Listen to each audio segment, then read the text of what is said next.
అంటే ఓకే. 'మా ఇంటి బంగారం' తెలిసింది, స్క్రీన్ మీదకొచ్చింది, అప్రిషియేషన్ వచ్చింది. Before that have you ever tried or else did you get any calls from industry anyone?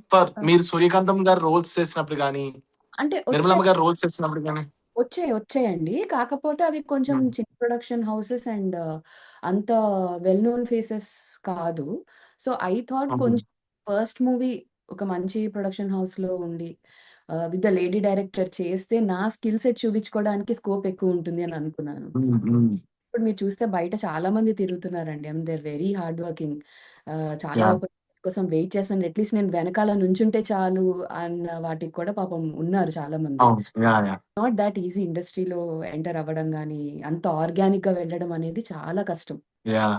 So, but నాకు సోషల్ మీడియా ఒక ప్లాట్‌ఫార్మ్ క్రియేట్ చేయడం వల్ల, నేను హ్మ్. రకరకాలుగా చేసి నా స్కిల్స్ ఎగ్జిబిట్ చేయడం వల్ల నాకు ఈ ఆపర్చునిటీ వచ్చింది. సో, అది ఓకే. నందిని డైరెక్షన్ అనేటప్పటికి మీరు ఆవిడ పాత మూవీస్ కూడా చూస్తే యాహ్! యాహ్! 'ఓ బేబీ' యాహ్! ప్రతి ఒక్కళ్ళకి ఒక మంచి క్యారెక్టర్ డిజైన్ చేసుంటుంది. Including hmm. చెప్పాలి అనంటే. సో, ఐ థాట్ అలాంటి క్యారెక్టర్ పడితే నాకు బావుంటుంది అని నేను వెయిట్ చేశానంతే. So, okay. So it happened.